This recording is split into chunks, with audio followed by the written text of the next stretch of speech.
अच्छा, सो यहाँ तक अगर हम इस चीज़ को डिस्कस करें तो आप देखें कि आपके पास अगर ये हो गया मोमेंट कैप्सूल और इसके साथ ये आ रही है प्रॉक्सिमल ट्यूब्यूल, ठीक है, और इधर आपने कहा कि आपके पास ग्लोमेरुलस है जहाँ से चीज़ें रीएब्सॉर्ब होंगी, ठीक है, सॉरी फिल्टर्ड होंगी। अब ये फिल्ट्रेट आपके पास बना, कैसे बना, यहाँ पे प्रेशर क्रिएट हुआ और इधर आपके पास आ गया फिल्ट्रेट। इस फिल्ट्रेट को आपने नाम दिया ग्लोमेरुलर फिल्ट्रेट का, क्योंकि वो ग्लोमेरुलर प्रेशर की वजह से क्रिएट हुआ था, ठीक है। इस फिल्ट्रेट में क्या क्या चीज़ें थी, वो सारे यूजफुल सब्सटेंसेस थे जो कि हम ऑलरेडी डिस्कस कर चुके हैं। सो इस फिल्ट्रेट में अगर हम ये कह रहे हैं कि ये 125 ml बनता है पर मिनट, तो इसमें से यहाँ इस ट्यूबुलर पोर्शन के अंदर 124 ml जो है वो रीएब्सॉर्ब हो जाता है, ठीक है। सो पहला पार्ट जो आपके पास है बेटा, this is the broader brush like structure, जिसको आपने प्रॉक्सिमल कन्वोलेटेड ट्यूब्यूल का नाम दिया। तो इसके गिर जो आपके पास ब्लड वेसल्स हैं उनको आप नाम दे रहे हैं पेरीट्यूबुलर ब्लड कैपिलरीज का, ठीक है। सो हम ये क्या कह रहे हैं कि हमारे पास यहाँ से ये वाली जो चीज़ें हैं, water, glucose, amino acid, potassium chloride, sodium और बाइकार्बोनेट, ये चीज़ें रीएब्सॉर्ब हो रही हैं, ठीक है। सो इसका मतलब ये हुआ कि इधर से जब चीज़ें रीएब्सॉर्ब होंगी, ये रीएब्सॉर्प्शन के लिए मैं यूज़ कर रही हूँ, तो यहाँ पे क्या क्या चीज़ें रीएब्सॉर्ब होगी, ग्लूकोज हो गया, एमाइनो एसिड हो गया, इसके अलावा वाटर है कुछ अमाउंट में और कुछ अमाउंट में आपके पास आयंस हैं, ठीक है। सो इट मीन्स कि ये चीज़ें तो यहाँ से आपके पास रीएब्सॉर्ब हो रही हैं, रीएब्सॉर्ब होके कहाँ पे जा रही हैं, सो ब्लड में जा रही हैं, ठीक है। इसका मतलब कि हम ये कह सकते हैं कि हमारे पास जो फिल्ट्रेट है वो अब थोड़ा सा डाइल्यूट है, ठीक है। क्यों डाइल्यूट है, उसका रीजन क्या है कि उसके अंदर से जितने आयंस थे ऑलमोस्ट और जितने सोल्यूट थे दे गेट रीएब्सॉर्ब, ठीक है। सो फिल्ट्रेट जो हो रहा है कि क्या हो रहा है, ऑलमोस्ट डाइल्यूट हो रहा है, यानी इसकी ऑस्मोलैरिटी डिक्रीज हो गई, ठीक है। कहाँ से, जब वो फिल्ट्रेट आया प्रॉक्सिमल ट्यूब्यूल में, so after the reabsorption, when these things get reabsorbed into the peritubular capillaries, the filtrate in the proximal convoluted tubule get diluted at the end of PCT, ठीक है। so अब PCT से जो filtrate है that will enter into the loop of Henle, ठीक है। सो बेटा जब ये लूप ऑफ हेनले में इंटर होता है, और यहाँ से आपको एक बहुत इंपॉर्टेंट कॉन्सेप्ट समझना है कि अगर मैं सपोज कह रही हूँ कि इसकी ऑस्मोलैरिटी जो है वो 300 मिली ऑस्मो पर लीटर है, ठीक है, किसकी, ये फिल्ट्रेट जो आपके पास है। अच्छा, स्टिल हम इसको फिल्ट्रेट कह रहे हैं क्योंकि ये फिल्ट्रेट यहाँ से पास होके आ रहा है, ऑल्दो इसमें से बहुत सारी इंपॉर्टेंट चीजें रीएब्सॉर्ब हो चुकी हैं, but still some of the water and the ions are present here, ठीक है, along with the waste. So इसकी ऑस्मोलैरिटी अगर मैं कह रही हूँ 300 मिली ऑस्मोल है, तो आपने याद रखना है कि ये जो हमारे पास लूप ऑफ हेनले है, इस सारी की ऑस्मोलैरिटी जो होगी वो कितनी होगी, 300 मिली ऑस्मो पर लीटर। अच्छा, अब ये तो आपके पास आ गया आपका नेफ्रॉन का स्ट्रक्चर, ठीक है। ये नेफ्रॉन प्रेजेंट है आपके, लूप ऑफ हेनले प्रेजेंट होती है कॉर्टेक्स के रीजन में नहीं, क्योंकि आपने पढ़ा था कि कॉर्टेक्स के रीजन में आपका ये पोर्शन आ रहा है, ठीक है। फिर कॉर्टेक्स से नीचे जब आप आते हैं तो आप इस पोर्शन को भी दो पार्ट्स में डिवाइड करते हैं, एक को आप कहते हो पेपिलरी रीजन, जो कि एक्चुअली मेडुला का ही रीजन होता है, या आप पेपिलरी मेडुला भी कह सकते हैं कि किडनी के पेपिलरीज यानी कलेक्टिंग डक्ट या लूप ऑफ हेनले यहाँ पे प्रेजेंट होती हैं, और एक आपके पास आता है डीप मेडुला, ठीक है। सो ये दो पार्ट्स यानी यहाँ पे आपके ये 3 पार्ट्स हो गए जहाँ आपका नेफ्रॉन एग्जिस्ट करता है। अब अगर आप इसको देखें और यहाँ पे इसको देखें और इसके बाद जो मेडुला है तो इसकी कंसंट्रेशन देखें तो this is all 300 milli osmo per litre, ठीक है, यानी इनकी कंसंट्रेशन अभी जो है जब फिल्ट्रेट यहाँ से इंटर हो रहा है तो यहाँ पे इनकी कंसंट्रेशन इक्विलिब्रियम पे होगी, ठीक है। सो बेटा जब आपके पास reabsorption in loop of Henle होती है तो यहाँ पे एक इंपॉर्टेंट कंपोनेंट प्रोसेस होता है जिसको हम नाम देते हैं काउंटर करंट मल्टीप्लायर इफेक्ट का, ठीक है।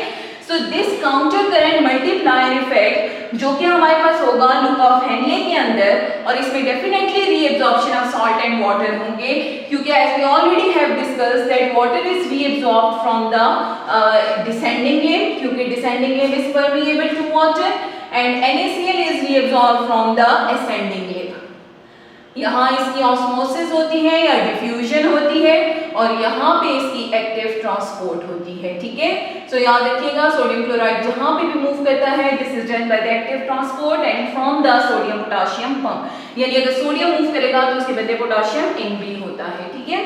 अच्छा, ये तो आपके पास हो गई मेन रीएब्जॉर्प्शन। अब ये जो रीएब्जॉर्प्शन होती है this is done by the counter current multiplier effect, ठीक है।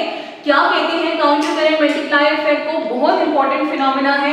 It is the ability to concentrate the urine. It means कि water is being reabsorbed and the solutes are getting increased into the या concentration of the solute is increased in the urine, ठीक है। कैसे होती है? किस तरह से होगी? This is due to the multiplication of NaCl concentration in the interstitial fluid, ठीक है। यानी बेटा अगर मैं आपको ये कहूँ कि ये 300 मिली ऑस्मो पर लीटर था तो ये 300 मिली ऑस्मो पर लीटर से कन्वर्ट हो जाए 1200 मिली ऑस्मो पर लीटर के ऊपर, तो आप इसको कहेंगे कि आपका जो इंटरस्टिशियल फ्लूइड है वो कंसंट्रेट हो गया है, ठीक है। और वही नहीं कंसंट्रेट हुआ कि हार्मोनल एक्शन की वजह से जो यूरिन मूव कर रहा है that will also get concentrated. कैसे कंसंट्रेटेड होगा फिर उसको हम स्टेप वाइज डिस्कस करते हैं। पहली बात आपने याद रखनी है counter current multiplier system this occurs in the loop of Henle and counter current exchange system this occurs in the vasa recta, ठीक है। सो ये दो मैकेनिज्म आपके पास होंगे जिसकी वजह से मल्टीप्लायर इफेक्ट या मैकेनिज्म मेंटेन होगा। अच्छा, अब ये होगा कैसे? तो आपने याद रखना है मेडुला की ऑस्मोटिक कंसंट्रेशन ग्रेडियंट जो है वो 100 से 1200 मिली ऑस्मो पर लीटर तक लेके जानी है और ऑस्मोटिक ग्रेडियंट जो है वो एग्जिस्ट करेगा किस किस के दरमियान में? So this exist between the loop of Henley या ट्यूब्यूल के ल्यूमेन और आपके पास ये इंटरस्टिशियल स्पेस में, ठीक है। सो आप इसको कह सकते हो कि ये वाला जो स्पेस है दिस इज इंटरस्टिशियल स्पेस और यहाँ पे जो आपके पास है this is called the lumen, ठीक है। सो हम ये कह रहे हैं कि जो ये इंटरस्टिशियल स्पेस है इसकी ऑस्मोलैरिटी 100 या 300 मिली ऑस्मोल से आपने कन्वर्ट करनी है 1200 मिली ऑस्मोल तक, यानी आपने मेडुलरी रीजन को कंसंट्रेट करना है। अलोंग विद दैट आपने कंसंट्रेशन इंक्रीज करनी है जो यूरिन यहाँ से पास होगा, ठीक है। अब वो किस तरह से होगा? सो बेटा आप यहाँ पे अगर इस डायग्राम को समझे तो आपको वो क्लियर हो जाएगा कि देखिए हम एक बात कह रहे हैं कि हमारे पास जो डिसेंडिंग लिम्ब होती है this is permeable to water और जो असेंडिंग लिम्ब होती है this is permeable to salts, ठीक है। यानी डिसेंडिंग लिम्ब से वाटर रीअब्सॉर्ब होगा, असेंडिंग लिम्ब से सोडियम क्लोराइड रीअब्सॉर्ब होगा। कहाँ पे होगा?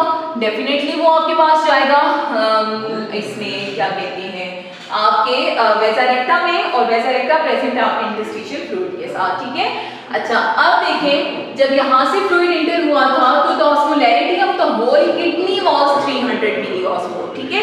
याद रखिएगा when the fluid get entered into the loop of Henle the osmolarity of the whole kidney was 300 milli osmol per litre. हमने इसको 300 मिली ऑस्मोल से इंक्रीज करना है अप टू क्या कहते हैं 1200 मिली ऑस्मोल तक, ठीक है। सो ये किस तरह से होगा? जब फ्लूइड यहाँ से या फिल्ट्रेट यहाँ से इंटर हो रहा है डिसेंडिंग लिम्ब में, तो जैसे हमने यहाँ पर डिस्कस किया कि ये इंटर हुआ तो इसकी ऑस्मोलैरिटी कितनी थी? 300 मिली ऑस्मोल, यानी वाटर प्रेजेंट है लेकिन सॉल्ट्स भी हैं इसके अंदर, ठीक है। अच्छा, अब क्या होता है कि ये यहाँ से वाटर को एक्सचेंज करता है, ठीक है। जैसे जैसे यहाँ से वाटर जो है वो निकलता जाता है, क्या चीज निकल रही है? वाटर, ठीक। अब वाटर वहां से मूव कर रहा है और आप यहाँ पे देखें इधर से सॉल्ट्स निकल रहे हैं, ठीक है। सो यहाँ से आपके पास क्या चीज बाहर आ रही है? NaCl। अब अगर मैं ये कहूँ कि जैसे जैसे वाटर मूव करता जा रहा है मेरे पास यहाँ पे जो कंसंट्रेशन या ऑस्मोलैरिटी है वो इंक्रीज हो रही है। ये सपोज पहुंच गई 400 मिली ऑस्मोल तक, ठीक है। जब ये 400 मिली ऑस्मो में पहुंचेगी तो यहाँ से जब आपके पास सॉल्ट्स निकल के इधर आएंगे तो ये भी तो इंक्रीज होगी ना साथ साथ। सो ये जो इंटरस्टिशियल फ्लूइड है ये भी 400 मिली ऑस्मो पे आ जाएगा, ठीक। क्यों आ रहा है? क्योंकि सॉल्ट्स यहाँ से निकल रहे हैं। आपने याद रखना है दे वर इनिशियली 300 मिली ऑस्मो, लेकिन अब ये 300 मिली ऑस्मो से कन्वर्ट हो गया 200 के ऊपर, ठीक है। क्यों 200 पे हुआ? क्योंकि यहाँ से सॉल्ट रीअब्सॉर्ब होके आपके पास इंटरस्टिशियल फ्लूइड में आ गई है, ठीक है। अब देखिए जैसे जैसे आप नीचे वाटर को फिल्ट्रेट से आता जाएगा तो इसमें से वाटर निकलता जाएगा और आपके पास कंटिन्यूसली जो ऑस्मोलैरिटी होगी वो यहाँ पे इंक्रीज होती जाएगी, ठीक है। सो हम ये कह सकते हैं कि फ्लूइड या filtrate will get enter into the loop of and levels dilute, लेकिन towards the end of the descending लेव इट गेट कंसंट्रेटेड, ठीक है। क्यों कंसंट्रेटेड हो रहा है? क्योंकि वो क्या कर रहा है, वाटर को साथ साथ रिलीज कर रहा है। जब वाटर रिलीज हो रहा है, ठीक है, और यहाँ से साल्ट्स भी इंक्रीज होते जा रहे हैं, तो आपने ये याद रखना है कि इधर की जो कंसंट्रेशन है वो आपके पास इंक्रीज होती जाएगी, ठीक है। और ये कैसे इंक्रीज होगी? सो इसके लिए आप देखें यहाँ पे कि न्यू फ्लूइड इंटर होता जा रहा है, ये ऑस्मोलैरिटी इंक्रीज होती जा रही है, यहाँ से ऑस्मोलैरिटी डिक्रीज होती जा रही है। वाटर इधर से रिलीज होगा तो ये कंसंट्रेटेड हो जाएगा, साल्ट्स रिलीज होंगे तो ये डाइल्यूट होना शुरू हो जाएगा, ठीक है। सो बेटा यहाँ तक का जो स्टेप है आपके पास ये बार बार रिपीट होता है, ठीक है। तो इस रेपिटेशन को आप कह सकते हो कि multiplication of sodium chloride concentration in the interstitial fluid by the reabsorption or active transport of NaCl from the ascending limb into the interstitial fluid. So the osmolarity of the interstitial fluid get increased, but the osmolarity of the tubule get decreased, ठीक है। सो आप यहाँ से अगर आप देखें तो fluid जब इंटर हो रहा था तो इसकी ऑस्मोलैरिटी कम थी, ठीक है, लेकिन आहिस्ता आहिस्ता इसकी ऑस्मोलैरिटी इंक्रीज होना शुरू हो गई और दिस इंक्रीज यहाँ से ये तो इंक्रीज हो रही है लेकिन फिर वो जल्दी डिक्रीज हो रही है। क्यों? क्योंकि इधर से साल्ट्स जो है वो दोबारा रीएब्सॉर्ब हो रही हैं, ठीक है। यानी साल्ट्स की रीएब्सॉर्प्शन को मेंटेन कर रहा है आपका डिसेंडिंग लेव अपने वाटर को रिलीज करवा के, और इस तरह आपके पास यहाँ पे चल के साल्ट्स की अमाउंट कम हो जाएगी, खत्म नहीं होगी, ठीक है। सो हम ये कह सकते हैं कि हमने यूरिन को कंसंट्रेटेड कर दिया। कैसे अभी आपके पास फिल्ट्रेट है उसको आपने डाइल्यूट कर दिया, और ये डाइल्यूट कैसे हुआ कि आपने मेडुला के अंदर जो आपके इंटरस्टिशियल फ्लूइड था उसकी कंसंट्रेशन को इंक्रीज कर दिया। सो पहली चीज आपने याद रखी कि आपने क्रिएट कर दिया मेडुला ऑस्मोटिक ग्रेडियंट जो कितना है 100 से 1200 मिलीऑस्मो पर लीटर तक इंक्रीज हो सकता है, ठीक है, यानी इससे ज्यादा इसकी भी कैपेसिटी नहीं है। अब नेक्स्ट स्टेप क्या होगा कि आपके पास रीएब्सॉर्प्शन होती है, और वो रीएब्सॉर्प्शन होती है कौन से रीजन के अंदर? डिस्टल कन्वोल्यूटेड ट्यूब्यूल के अंदर, ठीक है।